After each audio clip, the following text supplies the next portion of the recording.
हे बच्चों, कैसे हैं आप लोग। बच्चों एक बार फिर से स्वागत है आपका और बहुत बहुत वेलकम है मिशन 111 में। मैं आपका अपना डीजी सर आपको सिखा रहा हूं केमिकल बॉन्डिंग के शानदार कॉन्सेप्ट। लास्ट क्लास में हमने बॉन्ड पैरामीटर्स पे कहानी को खत्म किया था, वहीं से कहानी को शुरू करते हैं। बॉन्ड पैरामीटर से कहानी को शुरू करते हैं।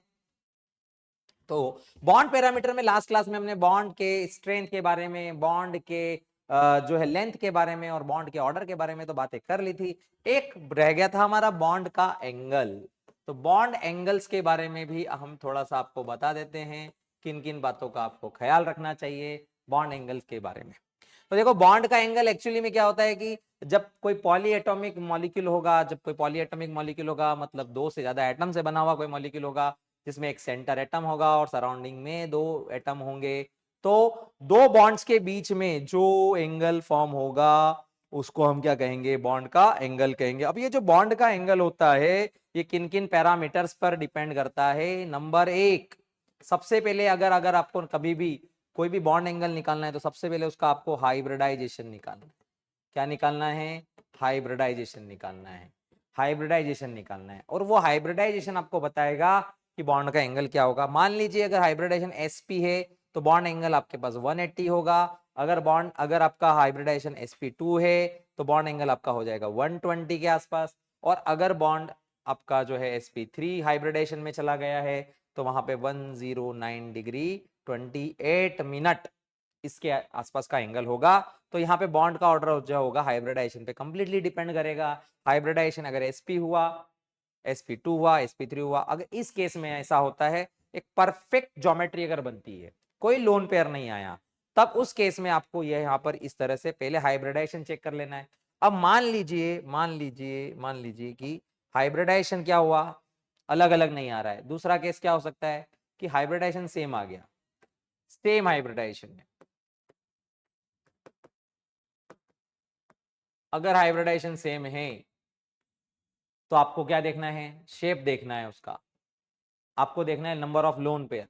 अगर हाइब्रिडाइजेशन सेम है तो आपको क्या चेक करना है, number of lone pair check करना है।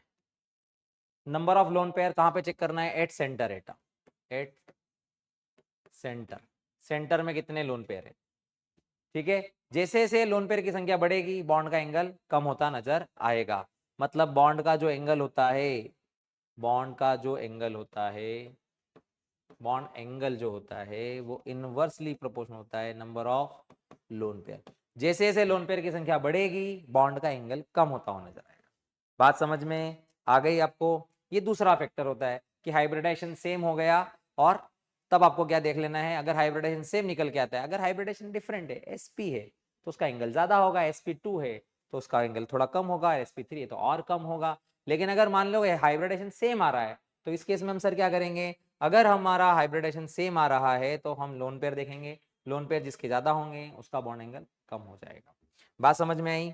इसके अलावा देखो यहाँ पर कुछ मॉलिक्यूल्स जो होते हैं वो नॉन हाइब्रिडाइज होते हैं, है ना, जिन्हें हम ड्रेगोस रूल से हम देखते थे। याद करो, ड्रेगोस रूल। तो जो मॉलिक्यूल के अंदर हाइब्रिडाइजेशन नहीं होता, ऐसे कौन से मॉलिक्यूल होते हैं, जैसे अपनी जो ऑक्सीजन फैमिली होती है उसमें वाटर को छोड़ के, वाटर का हाइब्रिडाइजेशन होता है लेकिन बाकी सबके अंदर हाइब्रिडाइजेशन नहीं होता है। जैसे कि H2S, H2SE, H2TE, H2PO, इनमें हाइब्रिडाइजेशन नहीं होता है, नॉन हाइब्रिडाइज मॉलिक्यूल कहा जाता है। लेकिन जहां तक इनके बॉन्ड एंगल की बात है तो जैसे जैसे हम ऊपर से नीचे जाते हैं बॉन्ड एंगल कम होता है ना, down side, down the group, down the group bond angle, bond का एंगल डिक्रीज होता है। तो इसमें क्या हो रहा है, अगर हम ध्यान से देखेंगे तो जैसे जैसे सेंटर एटम का साइज बढ़ रहा है, जैसे जैसे सेंटर एटम का साइज बढ़ता है वहां पर क्या होता है, जैसे जैसे सेंटर एटम का साइज बढ़ता जाता है बॉन्ड एंगल कम होता जाता है। तो मतलब बॉन्ड एंगल जो होता है, बॉन्ड एंगल इन ग्रुप, अगर हम ग्रुप में बात करें, अगर किसी भी ग्रुप के अंदर एलिमेंट्स की बात करें तो बॉन्ड एंगल इन ग्रुप जो होता है वो डिक्रीज होता है as size of atom, size of centre atom,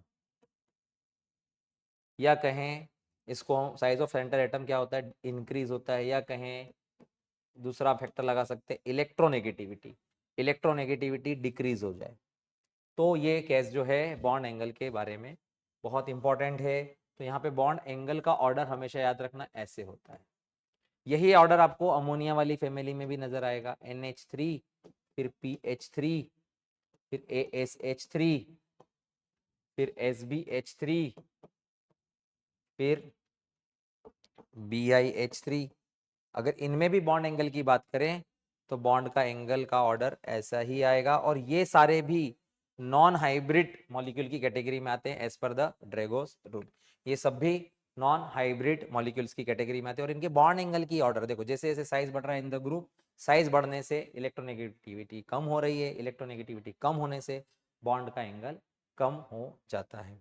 ठीक है, बात समझ में आ गई आपको। इसके अलावा देखो बॉन्ड एंगल के अंदर एक और फैक्टर काम कर सकता है, जैसे कि देखो मान लो एक सेंटर एटम है O, है ना, और यहां पर देखो ये सराउंडिंग एटम की इलेक्ट्रोनेगेटिविटी की बात कर रहे हैं।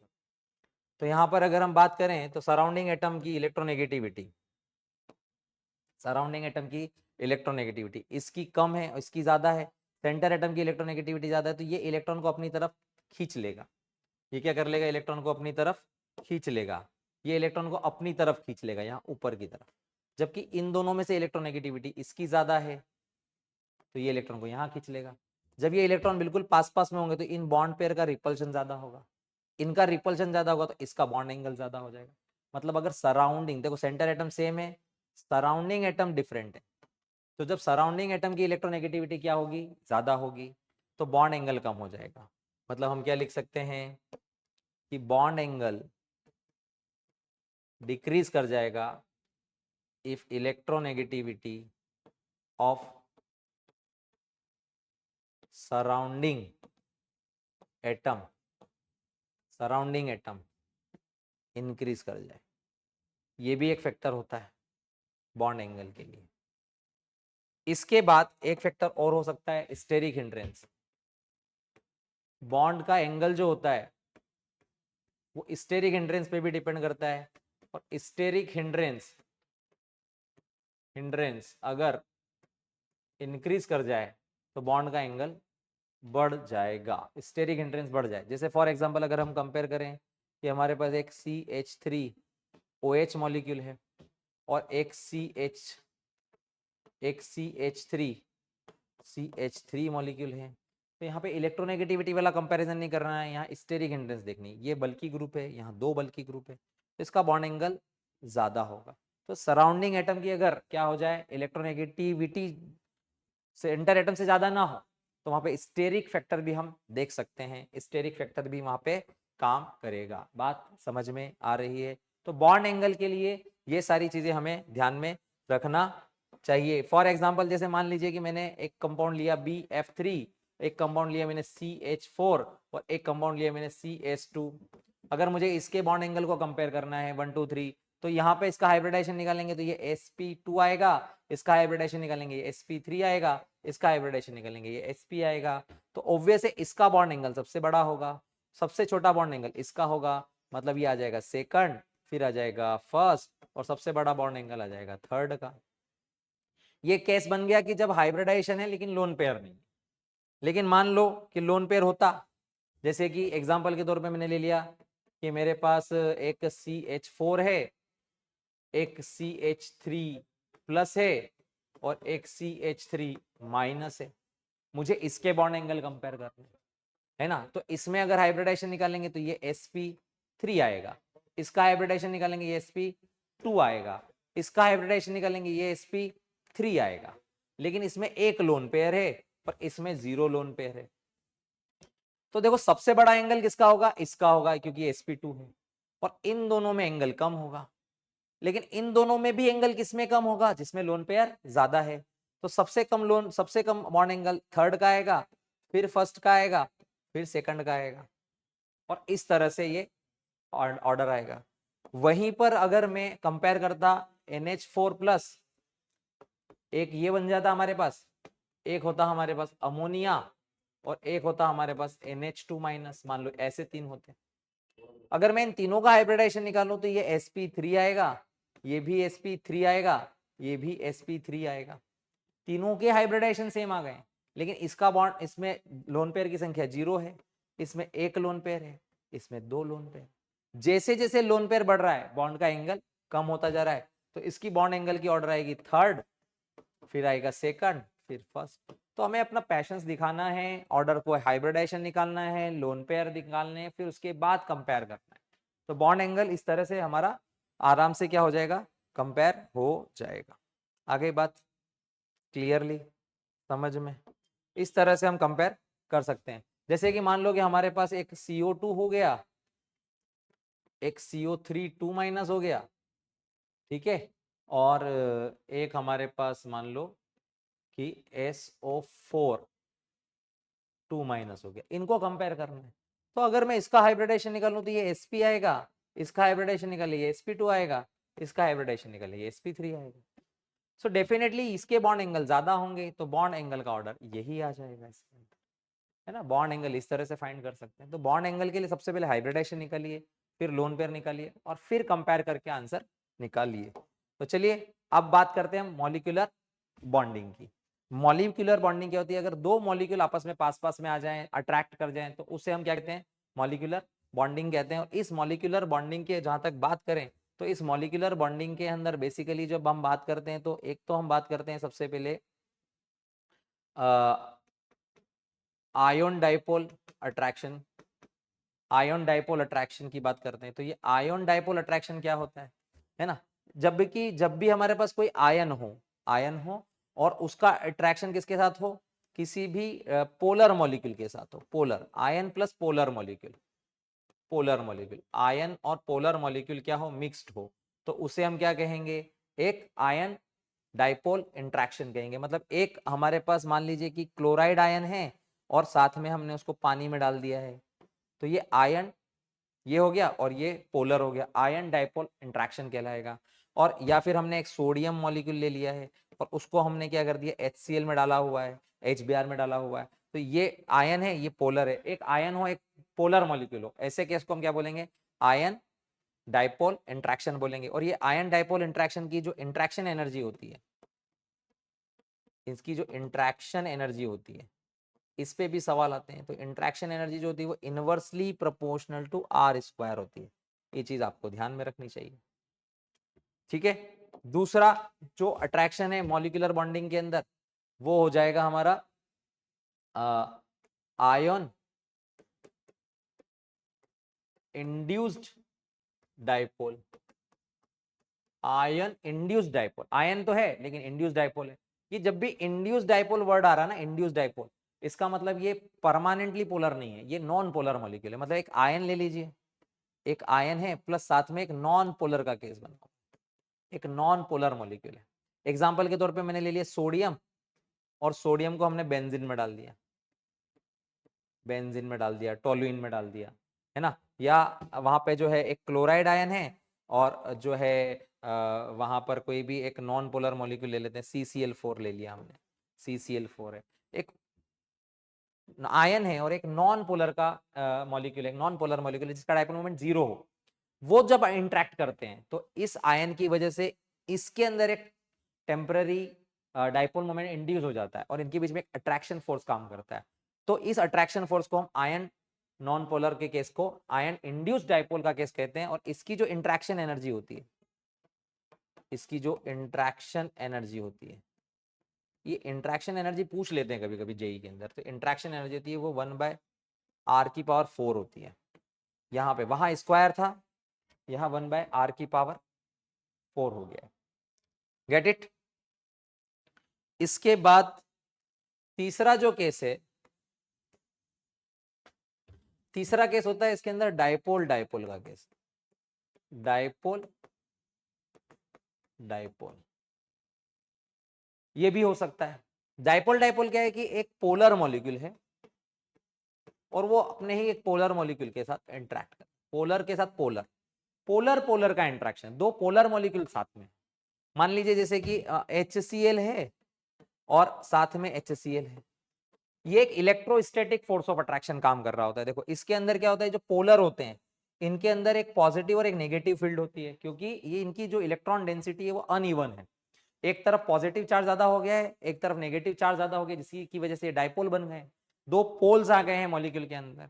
तो इलेक्ट्रॉन डेंसिटी डिस्ट्रीब्यूशन जो अनइवन है, तो जब ये एक मॉलिक्यूल के अंदर एक तरफ पॉजिटिव चार्ज और एक तरफ नेगेटिव चार्ज होगा, तो ये बाजू वाले पॉजिटिव नेगेटिव को अट्रैक्ट करेगा और इस अट्रैक्शन से हमें एक फोर्स ऑफ अट्रैक्शन मिलेगा। इसे हम dipole dipole dipole dipole force of attraction का नाम दे देंगे। Dipole dipole force of attraction का इसको नाम दिया जाएगा। ये जो dipole dipole force of attraction होता है, इसकी अगर हम इंट्रैक्शन एनर्जी की बात करें, इसकी अगर हम इंट्रैक्शन एनर्जी की बात करें, तो ये जो इंट्रैक्शन एनर्जी होती है वो इनवर्सली प्रोपोर्शनल होती है आर टू द पावर 6 से। इंट्रैक्शन एनर्जी होती है इसकी आर की पावर 6 के बराबर होती है। तो पहले वाले में आर की पावर 2 थी, फिर 4 थी, फिर 6 थी। इस तरह से हम इन्हें याद रख सकते हैं। चौथा जो केस बनता है वो बनता है dipole induced dipole. Dipole induced dipole का केस बनता है, डाइपोल इंड्यूस्ड डाइपोल। अब ये डाइपोल मतलब पोलर हो गया, डाइपोल का वर्ड का मतलब होता है पोलर, और ये किसके साथ आ जाए, इंड्यूस्ड डाइपोल का मतलब होता है ना नॉन पोलर। नॉन पोलर ऐसा कोई केस आ जाता है, पोलर और नॉन पोलर साथ में आ जाए, तो एक पोलर ले लो एक नॉन पोलर ले लो। जैसे मान लीजिए कि आपने HCl ले लिया, ये पोलर है ना, और इसको हमने मिक्स कर दिया है कार्बन डाइऑक्साइड के साथ, ये नॉन पोलर है। HCl है और कार्बन डाइऑक्साइड, एक पोलर है एक नॉन पोलर है। या सल्फर डाइऑक्साइड होती है पोलर और कार्बन डाइऑक्साइड होती है नॉन पोलर। तो एक पोलर का केस ले लिया आपने और एक नॉन पोलर का केस ले रखा है। या आपने ऑक्सीजन को ट्रैप कर दिया पानी में, पानी पोलर है और ऑक्सीजन जो है वो नॉन पोलर है। तो पोलर और नॉन पोलर जब साथ में होंगी तो इनके अंदर क्या होता है, इस पोलर की वजह से इस नॉन पोलर के अंदर एक डाइपोल मोमेंट इंड्यूस हो जाता है, एक टेम्पररी डाइपोल मोमेंट आ जाता है और वो अट्रैक्ट करने लगते हैं एक दूसरे को। इस फिनोमिना को कहते हैं पोलर नॉन पोलर इंट्रैक्शन। और यहां पर जो इंट्रैक्शन एनर्जी होती है, यहां पर जो इंट्रैक्शन एनर्जी होती है, अब यहाँ पे 8 मत कर देना, ये भी इनवर्सली प्रोपोर्शनल होती है आर की पावर 6 से, ये भी आर की पावर 6 के इनवर्सली प्रोपोर्शनल होती है। पांचवा जो केस है, देखो पहला क्या था अपना आयन, ये हो गया डाइपोल इंड्यूस डाइपोल हो गया, डाइपोल डाइपोल हो गया। अभी पांचवा जो केस है, अब क्या बचा, पोलर का पोलर से इंट्रैक्शन बचा। इसको बोला जाता है London dispersion force. London dispersion force या वीक वॉन्डरवॉल फोर्स भी इन्हीं को कहा जाता है, लंदन डिस्पर्जन फोर्स। ये कब होता है, जब नॉन पोलर और नॉन पोलर साथ में हो, क्योंकि इनको कोई इंड्यूस कर नहीं रहा है। और इनमें क्या होता है, नॉन पोलर में क्या होता है, कोई डायपोल नहीं होता है, लेकिन इलेक्ट्रॉन तो रिवॉल्व कर रहा है। और जब इलेक्ट्रॉन रिवॉल्व करता है न्यूक्लियस के अराउंड, तो कभी कभी क्या होता है कि एक तरफ इलेक्ट्रॉन डेंसिटी कुछ समय के लिए क्या हो जाती है, ज्यादा हो जाती है, नेगेटिव चार्ज, एक तरफ पॉजिटिव चार्ज ज्यादा हो जाता है, और इसकी वजह से एक टेम्पररी डायपोल क्रिएट हो जाता है। एक टेम्पररी डायपोल क्रिएट होता है नॉन पोलर, और वो टेम्पररी डायपोल इस टेम्पररी डायपोल को अट्रैक्ट करता है, और इसी से ये बहुत वीक बॉन्ड है, वीकेस्ट बॉन्ड है ये। तो यहां पर क्या होगा, जैसे हीलियम और हीलियम के बीच में जो अट्रैक्शन है, या नियॉन और नियॉन के बीच में जो अट्रैक्शन है, या अर्गॉन और अर्गॉन के बीच में जो अट्रैक्शन है, या कार्बन डाइऑक्साइड और कार्बन डाइऑक्साइड में जो अट्रैक्शन होगा, या मीथेन और मीथेन में जो अट्रैक्शन है, सब weak Van der Waals force of attraction है। या ऑक्सीजन और ऑक्सीजन में जो अट्रैक्शन है, या आप हीलियम में नियॉन मिला दीजिए, या आप ऑक्सीजन में कार्बन डाइऑक्साइड मिला दीजिए, कुछ भी मिलाइए आपस में, ये weak Van der Waals force of attraction है, ये London dispersion force of attraction है। और ये जो वीक फोर्स ऑफ अट्रैक्शन होते हैं, जो वॉन्डरवॉल फोर्स ऑफ अट्रैक्शन होते हैं,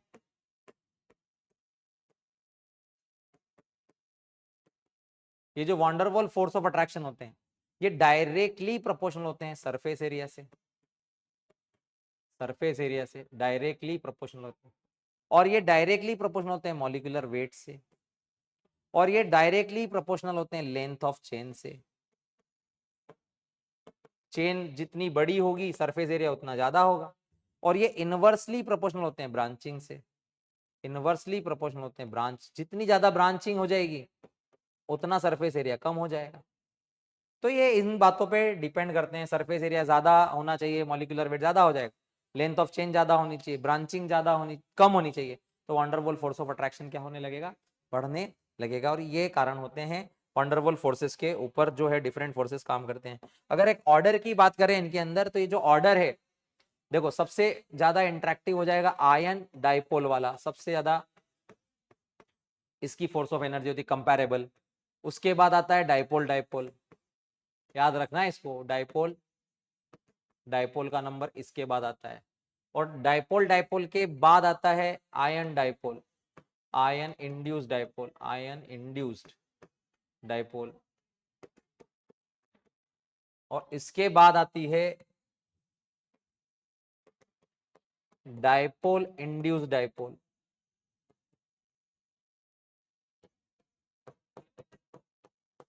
और सबसे लास्ट में आता है weak Van der Waals force, London dispersion, या डिस्पर्जन फोर्स भी बोल सकते हैं उसको, डिस्पर्जन फोर्स।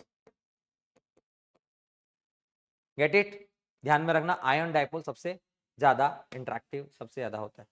इसके बाद थोड़ी सी चर्चा आपके इसी में, ये भी एक मॉलिक्यूलर फोर्स ऑफ अट्रैक्शन होता है जो बड़ा फेमस है, जिसका नाम है हाइड्रोजन बॉन्डिंग। ये बड़ा स्पेशल केस है हाइड्रोजन बॉन्डिंग, ये special kind of force of attraction है। ये एक तरह का डाइपोल डाइपोल अट्रैक्शन ही है, but special dipole dipole attraction, special kind of dipole dipole, मतलब एक इलेक्ट्रोस्टैटिक फोर्स ऑफ अट्रैक्शन ही है। मतलब ये भी पैदा ऐसे ही हुआ है कि एक इलेक्ट्रिक फील्ड है पॉजिटिव नेगेटिव, और एक दूसरे मॉलिक्यूल में पॉजिटिव नेगेटिव फील्ड है, और दोनों एक दूसरे को अट्रैक्ट कर रही हैं, लेकिन ये फोर्स ऑफ अट्रैक्शन एक्स्ट्रा है, थोड़ा ज्यादा है ना। तो ये ज्यादा कब होता है कि जब आपका hydrogen atom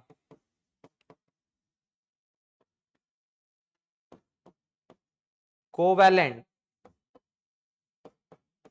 covalently bonded with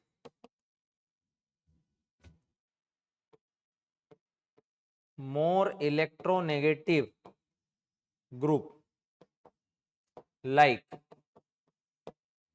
fluorine, oxygen, nitrogen,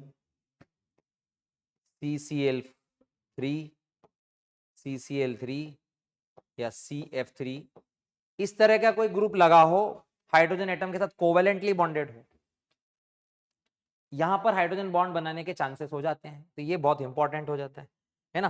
तो अब इसके अंदर होता क्या है कि मान लो जैसे कि ये HF मॉलिक्यूल है, HF मॉलिक्यूल है ना, और इसके नियरेस्ट में कोई HF मॉलिक्यूल आ गया, HF मॉलिक्यूल आ गया, तो ये जो इसके अंदर क्या होता है कि ये साइज ऑफ एटम हाइड्रोजन का बहुत छोटा है, और ये मोर इलेक्ट्रोनेगेटिव ग्रुप के साथ लगा हुआ है, तो इसके ऊपर एक्स्ट्रा पॉजिटिव चार्ज और इस पे एक एक्स्ट्रा नेगेटिव चार्ज बना हुआ है, तो ये ज्यादा अट्रैक्ट करता है comparatively normal dipole dipole attraction से, थोड़ा सा अट्रैक्शन फोर्स ज्यादा होता है।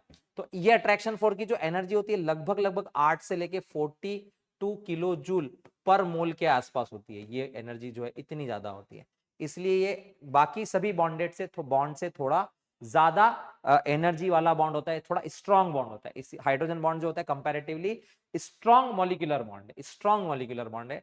अब ये स्ट्रॉन्ग मॉलिक्यूलर बॉन्ड जो होता है ये दो प्रकार का होता है, ये दो टाइप का होता है। एक होता है इंटर मॉलिक्यूलर हाइड्रोजन बॉन्ड, एक होता है इंटर मॉलिक्यूलर हाइड्रोजन बॉन्ड, है ना। ये कब बनता है, जब दो एटम, दो different molecule within two different molecules के बीच में बनता है। ये दो डिफरेंट मॉलिक्यूल के बीच में बनता है। इंटर मॉलिक्यूलर हाइड्रोजन बॉन्डिंग दो डिफरेंट मॉलिक्यूल के बीच में बनती है, नंबर एक। और इसकी वजह से क्या होता है, इसके वजह से क्या होता है, नंबर एक, इस ये जो इंटर मॉलिक्यूलर हाइड्रोजन बॉन्डिंग होती है इससे क्या क्या हो सकता है। तो नंबर एक, इसमें एक तो सॉल्युबिलिटी इंक्रीज कर जाती है, सॉल्युबिलिटी सॉल्युबिलिटी इंक्रीज करवाता है सबसे पहली बात। नंबर दो, बॉइलिंग पॉइंट इंक्रीज करवाने में भी इसी का रोल होता है, ये बॉइलिंग पॉइंट को भी इंक्रीज करवा सकता है ना। नंबर तीन, ये स्टेबिलिटी को भी इंक्रीज करवा देता है, स्टेबिलिटी भी बढ़ा देता है। नंबर 4, ये सरफेस टेंशन बढ़ा सकता है लिक्विड्स की। ये विस्कोसिटी बढ़ा देता है, ये विस्कोसिटी बढ़ा देता है। कौन? Inter molecular hydrogen bonding. तो इस इंटर मॉलिक्यूलर हाइड्रोजन बॉन्डिंग की एप्लीकेशन क्या है? अगर मैं बात करूं application of inter molecular hydrogen bond, कई सारी application. Number 1, liquid form of water exist. अगर कोई पूछे कि लिक्विड फॉर्म क्यों एग्जिस्ट करता है पानी का, तो उसके पीछे कौन है? ये intermolecular hydrogen bonding. Number 2, cage like structure in ice. कोई ये पूछे कि इसमें आइस में केज लाइक स्ट्रक्चर क्यों है, तो ये क्या करता है, आइस के अंदर एक वाटर का मॉलिक्यूल क्या करता है, अपने सराउंडिंग में चार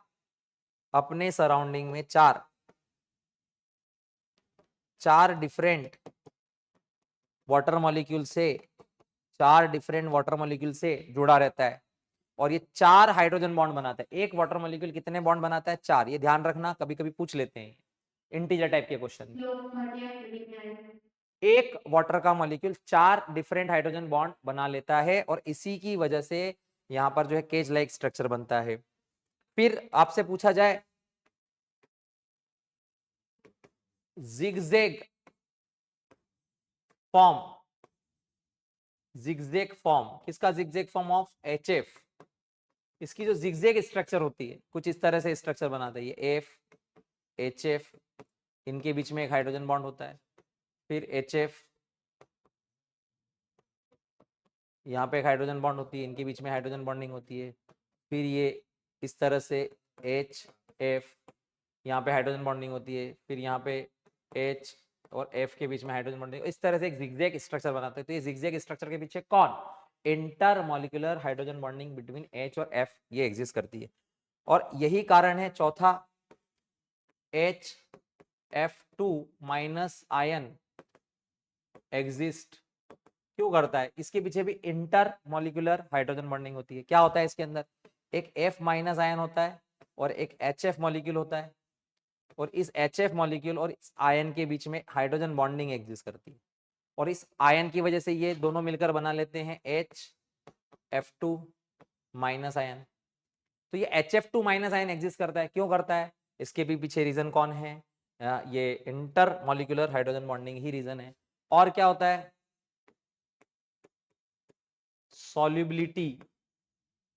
solubility of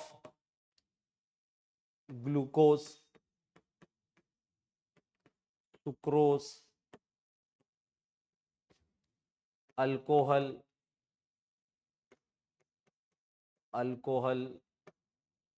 organic acid, amines in water, ये सब पानी में डिसॉल्वेबल कुछ हद तक। तो ये सारी सॉल्युबिलिटी जो है, ग्लूकोज तो इजीली डिसॉल्वेबल है, और ये सुक्रोज तो इजीली डिसॉल्वेबल है, रोज खाने में हम यूज कर रहे हैं सुक्रोज को, तो ये तो आसानी से डिसॉल्व होती है। इसके पीछे कौन है? वो लैटिस एनर्जी, हाइड्रोजन एनर्जी नहीं है। यहाँ पर सॉल्युबिलिटी क्यों होती है? सिर्फ क्या रीजन है इसका? Hydrogen bonding. ये हाइड्रोजन बॉन्डिंग बनाते हैं, इंटरमॉलिक्यूलर हाइड्रोजन बॉन्डिंग फॉर्म होती है, और इसी वजह से यहाँ पर सॉल्युबिलिटी आ पाती है ना। हनी का जो विस्कस नेचर है, हनी की जो विस्कोसिटी होती है, हनी फ्लो नहीं कर रहा होता है, उसके पीछे भी हाइड्रोजन बॉन्डिंग ही रीजन होती है ना। ये सब कारण होते हैं। और दूसरी जो हाइड्रोजन बॉन्डिंग है, सेकंड टाइप की जो हाइड्रोजन बॉन्डिंग होती है, सेकंड टाइप की, वो होती है इंट्रा मॉलिक्यूलर हाइड्रोजन बॉन्ड। दूसरा जो बॉन्ड होता है वो इंट्रा मॉलिक्यूलर हाइड्रोजन बॉन्डिंग होती है। इंट्रा मॉलिक्यूलर हाइड्रोजन बॉन्डिंग मतलब with in same molecule, with in same molecule. अगर एक ही मॉलिक्यूल में हाइड्रोजन बॉन्डिंग बन जाए अगर एक ही मॉलिक्यूल में हाइड्रोजन बॉन्डिंग बन जाए तो उसको हम क्या बोलेंगे, विद इन सेम मॉलिक्यूल। जैसे कि एग्जांपल के तौर पर ऐसा अक्सर आपको ऑर्गेनिक के अंदर बेंजीन रिंग के कंपाउंड्स में दिखेगा। जब आप कभी फिनॉल्स देखें और फिनॉल के साथ जैसे मान लीजिए नाइट्रो कंपाउंड आ गया, तो ये हो गया ऑर्थोनाइट्रोफिनॉल।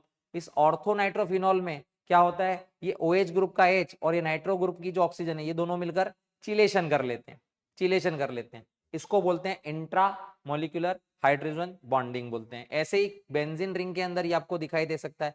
ऐसा नहीं है कि सिर्फ बेंजीन रिंग में ही हो सकता है, बहुत सारी जगह पे हो जाती है इंट्रा मॉलिक्यूलर हाइड्रोजन बॉन्डिंग, है ना। इंट्रा मॉलिक्यूलर हाइड्रोजन बॉन्डिंग जैसे मान लो कि OH ग्रुप जो है और इस OH ग्रुप का जो है यहाँ पे क्लोरीन लगा हुआ है, तो इस क्लोरीन में ऑर्थोक्लोरोफिनॉल इसके अंदर भी है, दिखाई देगा आपको। इसी तरह से देखो यहाँ पर ये OH ग्रुप लगा हुआ है और ये यहाँ पर एक एल्डिहाइड ग्रुप लगा है, सेलिसल्डिहाइड हो गया। यहाँ पर ये OH और इस ऑक्सीजन के बीच में एक इंट्रा मॉलिक्यूलर हाइड्रोजन बॉन्डिंग बन गई। ये तो हो गया हमारा ऑर्थो नाइट्रोफिनॉल और ये हो गई हमारी ऑर्थो क्लोरोफिनॉल और ये हो गया हमारा सैलिसल्डिहाइड।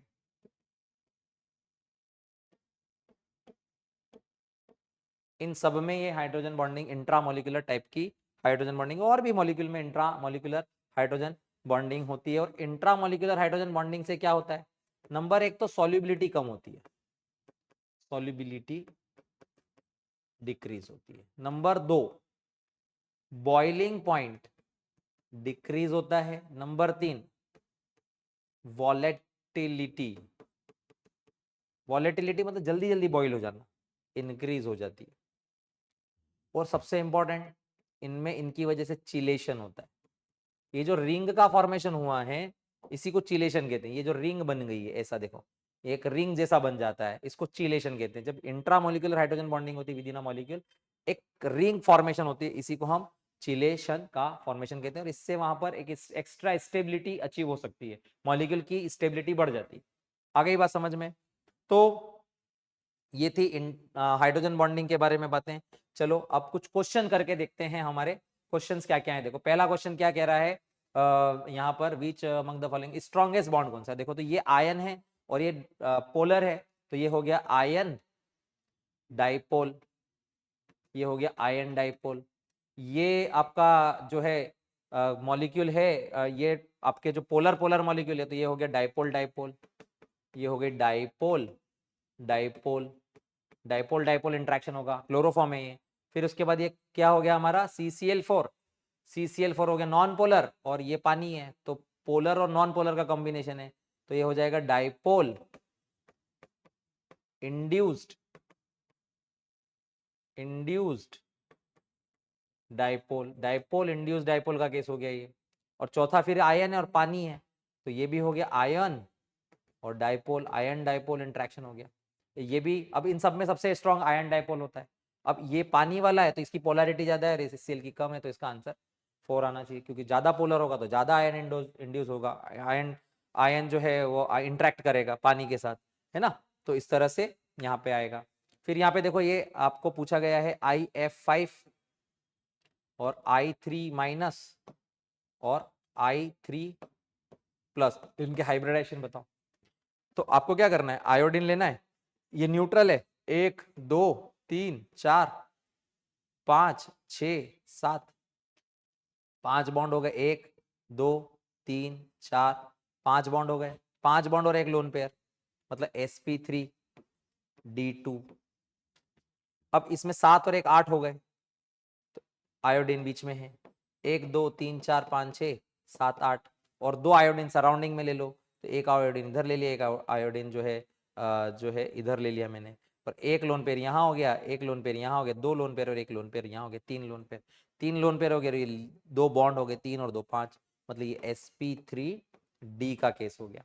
और ऐसे ही यहाँ पर देखो आयोडीन के पास एक डोनेट कर दिया, 6 बचे, 1 2 3 4 5 6 ये बन गए, तो ये टोटल हो गया 1 2 3 4 4, मतलब sp3 का केस हो गया। तो आंसर क्या दिख रहा है आपको, फर्स्ट आंसर आपको करेक्ट दिखाई दे रहा है। फिर देखो अगला, देखो which molecule is not possible. देखो ऑक्सीजन वाले मॉलिक्यूल में क्या होता है, ऑक्सीजन की कोवैलेंसी मैक्सिमम 3 होती है, वो भी तब की जब वो कोऑर्डिनेट बॉन्ड बने। ऑक्सीजन कभी भी 4 बॉन्ड नहीं बना सकता, तो ये एग्जिस्ट नहीं करेगा। ऑक्सीजन कभी भी 3 से बॉन्ड ज्यादा नहीं बना सकता। कौन कोवैलेंटली बॉन्डेड है, सभी के सभी कोवैलेंटली है। देखो पहले वाले केस में देखो बोरॉन, सिलिकॉन और फास्फोरस ये हमेशा ही कोवैलेंट बॉन्ड बनाते हैं, तो इसके सारे बॉन्ड, इन सब में सारे बॉन्ड कोवैलेंट है, ये आंसर होना चाहिए। देखो यहाँ अमोनियम है, ये आयोनिक हो गया, यहाँ Na है, ये आयोनिक हो गया, और यहाँ एल्यूमिनियम है, ये मेटेलिक बॉन्ड बना रहा है, ये AS4 है, ये मेटलॉइड है, और ये ओजोन है, कोवैलेंट बॉन्ड बना रहा है। तो यहाँ पे मेटल जैसे बॉन्ड होंगे, और यहाँ पर जो है आपको आयनिक बॉन्ड है, तो ये कैसे कैटेगरी में नहीं आ रहे हैं, तो आपके कोवैलेंट बॉन्ड वाला कैरेक्टर आ गया। तो अच्छा क्वेश्चन है। फिर देखो कि एक A+ और B- एक आयनिक बॉन्ड बनाना है, कब बनेंगे, जब ये A जो है इसकी आयनाइजेशन एनर्जी लो हो और इसकी जो इलेक्ट्रॉन एफिनिटी है वो हाई हो, है ना। तो ionization energy of A is low and electron affinity is high, simple बात है। करेक्ट बॉन्ड स्ट्रेंथ का क्वेश्चन है, तो आपको एक तो CO3 2- का ऑर्डर निकालना है, तो पहले कार्बन ले लो, ऐसे कार्बन ड्रॉ करो, एक ऑक्सीजन इधर लगाओ, एक ऑक्सीजन इधर लगाओ, एक ऑक्सीजन इधर लगाओ, इधर एक माइनस लगाओ, इधर एक माइनस लगाओ, सिंगल सिंगल बॉन्ड बनाओ, इसको डबल बॉन्ड बनाओ। टोटल बॉन्ड कितने हुए 4, डिवाइड बाय कर दो 3, आंसर आया 1.33। इसी तरह से CO2 ले लो, CO2 में C डबल बॉन्ड हो, C डबल बॉन्ड हो, टोटल बॉन्ड हुए 4, डिवाइड बाय कर दो 2, 4/2, टोटल आंसर कितना आएगा इसका, कैंसिल करेंगे तो 2। और इसी तरह से CO में अब यहाँ पे आपको MOT लगाना है, टोटल इलेक्ट्रॉन हो गए 14, तो बॉन्ड ऑर्डर आ गया 3, तो जिसका बॉन्ड ऑर्डर ज्यादा उसकी स्ट्रेंथ ज्यादा, तो इसका आंसर भी फर्स्ट होना चाहिए। बॉन्ड ऑर्डर ज्यादा, बॉन्ड स्ट्रेंथ ज्यादा, bond strength directly proportional to bond order. अगला देखो PCl5, तो PCl5 तो ऐसा होता है PCl5, और इसमें एक्सियल और इक्वेटोरियल वाला कंसेप्ट है, ये तीनों बॉन्ड लेंथ सेम होती है, बिल्कुल सही है। और sp3d हाइब्रिडाइजेशन ये भी सही है, और ये लीनियर ज्योमेट्री नहीं है, ये गलत है, तो यही आंसर हो गया, थर्ड इज इनकरेक्ट। अगला देखो, ये बोल रहा है कि इनको ओवरलैप करें, तो देखो जब भी s ऑर्बिटल को ऐसे पैरेलली ओवरलैप करेंगे तो नहीं होगा, क्योंकि ये पाई बॉन्ड नहीं बना सकता। यहाँ पे देखो ये पॉजिटिव का मतलब क्या होता है कि जब दो ऑर्बिटल ओवरलैप करते हैं तो वो फेज इन में मिले, जब भी वो मिले फेज इन में मिले, जब वो फेज इन में मिलेंगे तो आराम से ओवरलैप कर जाएगा। तो ये फेज इन में मिल रहे हैं, ओवरलैप कर जाएंगे तो ये बॉन्ड बना लेगा। ये फेज आउट हो गए, देखो ये पॉजिटिव एम्पलीट्यूड है, ये नेगेटिव एम्पलीट्यूड है, ये मिल नहीं सकते, ये नेगेटिव एम्पलीट्यूड है, ये पॉजिटिव एम्पलीट्यूड है, ये मिल नहीं सकते हैं, तो ये ओवरलैप नहीं कर पाएंगे। सिमिलरली देखो इसको अगर हम आइसो स्ट्रक्चरल, तो हम इनका हाइब्रिडाइजेशन निकालेंगे, इसका हाइब्रिडाइजेशन निकालेंगे तो बेटा ये sp3 आएगा, इसका हाइब्रिडाइजेशन sp2 आएगा, sp2 आएगा तो इस आइसो स्ट्रक्चरल नहीं हो सकते, हाइब्रिडाइजेशन सेम होना चाहिए। फिर यहाँ देखो ये sp3 आएगा, यहाँ पे भी sp3 आएगा, और दोनों के अंदर 4-4 बॉन्ड बन रहे तो कोई लोन पेयर नहीं होगा, इसका मतलब आंसर यही आना चाहिए। बाकी दो को आप चेक कीजिएगा, अगर हाइब्रिडाइजेशन सेम आ जाए और शेप भी सेम आ जाए तो आइसो स्ट्रक्चरल कहलाएंगे। अगला देखो, अगले वाले में क्या है, NO2 के ऊपर प्लस है, NO3 के ऊपर माइनस है, NH4 प्लस है। आप चाहो तो स्ट्रक्चर से निकाल सकते हो।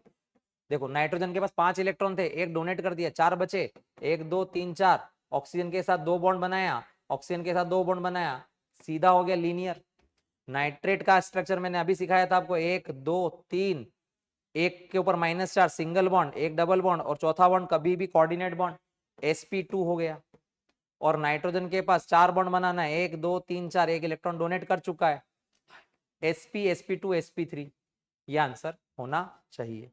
इसके बाद देखो, which of the following statement is correct in the formation of molecular orbital theory में। तो देखो जब भी ऑक्सीजन मॉलिक्यूल मिलेंगे तो 1s 2s और 2p तीनों मिलेंगे, तो यहाँ पे एक और इसके 3, मतलब 5 ऑर्बिटल मिलेंगे, ये 5 दूसरे 5 से मिलेंगे तो टोटल 10 ऑर्बिटल फॉर्म होंगे, है ना। तो in the formation of dioxygen atom 10 molecular orbital form, बिल्कुल सही बात है।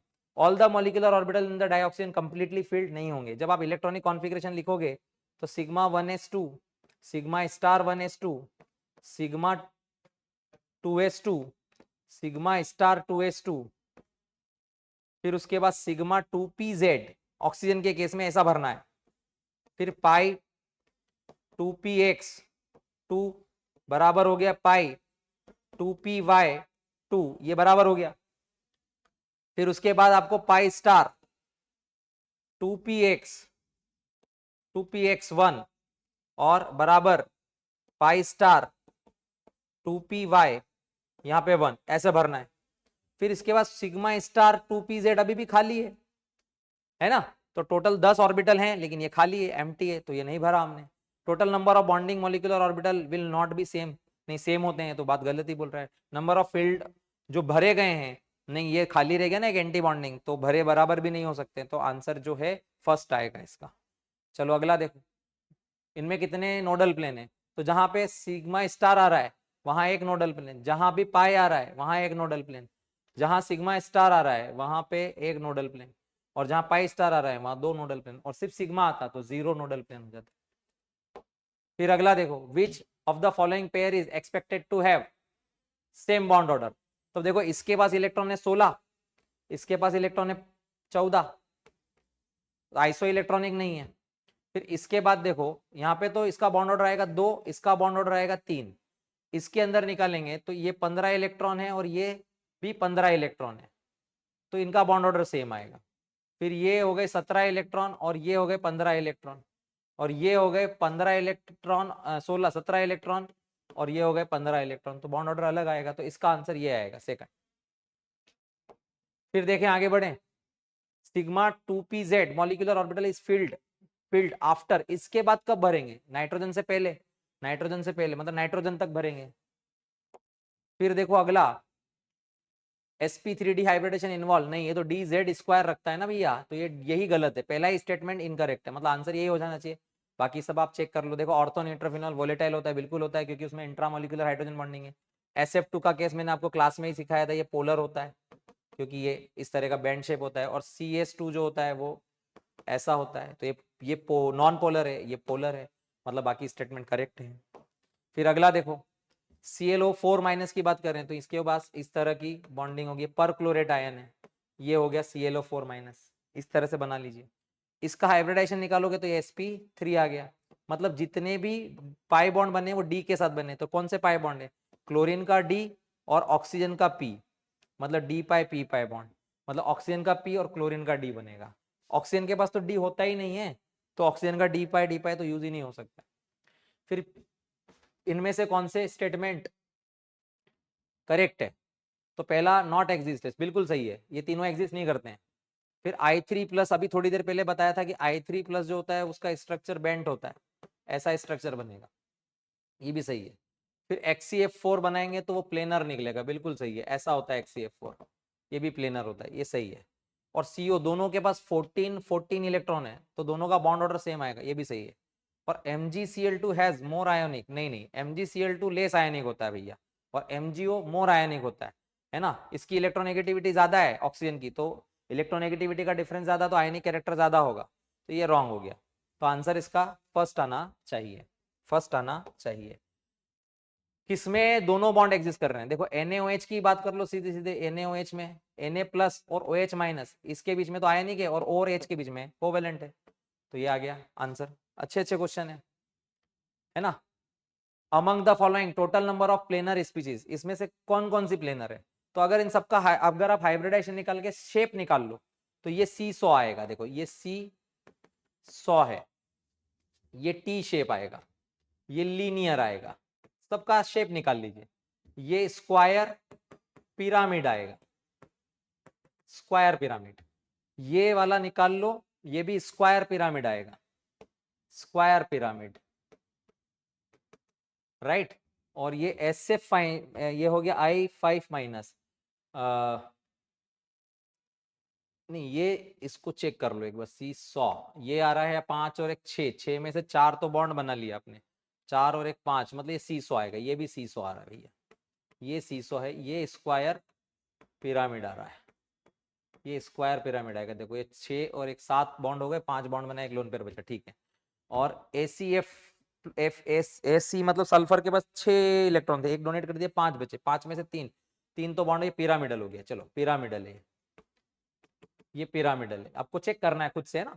और फिर ये हो गया ट्राइगोनल प्लेनर, ट्राइगोनल प्लेनर ऐसा आना चाहिए, ये चेक करना आप अपने पास जो है ना।